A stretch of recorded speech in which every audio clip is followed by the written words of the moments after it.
What's going on, guys? Welcome to Pretty Slick Rick TV, and we're back at you again.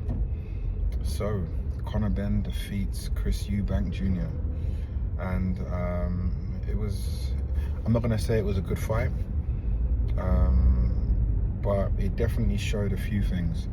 It showed that it's either father time or the hydration, but I'm not going to make excuses for Chris Eubank Junior because of the simple fact that he's a warrior. He never stopped fighting, he never stopped getting up, he never stopped trying. He's the type of person that you literally have to nail down to the canvas. Do you know what I mean? And you know, congratulations to Conor Benn. He's the first Benn to beat a Eubank, you know. So yeah, one thing I have to say though, and this comes down to, you know, the conspiracy theorist mindset, people, individuals, humans, where they're like, okay, it's rigged, and I'm thinking to myself, like, you know, end of the day, listen, these guys are celebrities and they're making a lot of money and it's the entertainment business at the end of the day. But what I will say is that I just can't see Chris Eubank Jr. being involved in any type of shenanigans.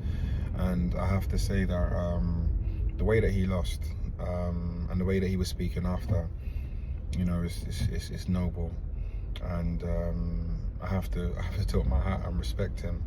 And you know, he did his thing, and you know, all of these people trying to write him off and saying, okay, he needs to retire. You know, he needs to do whatever's right for him. That's what he needs to do. And he needs to make sure that his soul is satisfied at the end of the day. So if and when he eventually hangs up his boots, you know, he's not going to have that thirst or crave to come back. Now, I do get it, the way the people are saying it, they're trying to protect him from him. And fighters, respectfully, I'm a boxing coach, you know, so I can kind of say this. Fighters are stupid and need to be protected from their self. And I say that respectfully. If you know, you know. They need to be protected from their self. But at the same time, like, sometimes when a fighter has been fighting all their life and you take that away from them, they lose purpose. And purpose to a fighter, purpose to a human, sorry, is everything. You know, if you lack purpose, you lack drive, you lack direction, then where are you going? You're going to be chasing your tail, you know what I mean? And that is not fulfilling at all. So we need to find things to fulfill, but at the same time, it's hard to be fulfilled when you feel like you've lost a part of yourself, you know what I mean? So the thing about boxing is that there's not a gateway substitute for you to get that same fulfillment, unfortunately. I know people that's boxed and jumped out of planes and they say that, you know, the adrenaline from jumping out of a plane is not the same as having a fight. So I've had fights, but I've never jumped out of a plane, so I can't talk about that, you know what I mean? So it just is what it is. But listen, well done to Conor Benn. And you know, if there's a trilogy, there's a trilogy. You know, I would like to see, as a boxing fan, I would like to see what Conor Benn is really made of, and for him to push on to title contention. But if there's a trilogy, again, there's a trilogy. If I'm honest, if I'm really honest and being completely transparent, I didn't even want the first fight, you know what I mean? But the first fight, I can't lie, it was entertaining as hell. And the second fight, you know, it wasn't a good fight, but it was two men having a good fight individually. Do you know what I mean? Like, two men putting up a good fight. And it's hard to say whether Conor Benn was better, you know what I mean? You know, because it wasn't the same Eubank. You know, for someone to be better, they have to challenge the same, you know, like let's say if I'm a rate car driver, for me to beat my time, I need to be on the same track. I can't do a different track and say I've improved. It doesn't make sense. So he didn't fight the same fighter for us to say that Conor Benn improved. But listen, he got the W. He won, and nobody can take that away from him. He won. Yeah, so that's all we can really say on that. But we don't know what it is, because Chris, you know, as noble as he was, he kind of alluded to he's been going through some things, and you know, the thing about boxing is like there's marginal. You win by margins, you know what I mean? Because at a certain level, everybody's good, you know. Everybody, you know, can compete. So sometimes it's like there could be a slight niggle, a slight injury.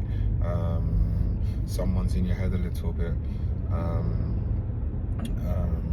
You know, there's so many different variables which could lead to your conditioning's off a little bit, which could lead to defeat or victory, you know. So it just kind of is what it is. But we just don't know why there was such a drastic change in Chris's performance from the first one, and you know, that's something for him and his team to look at.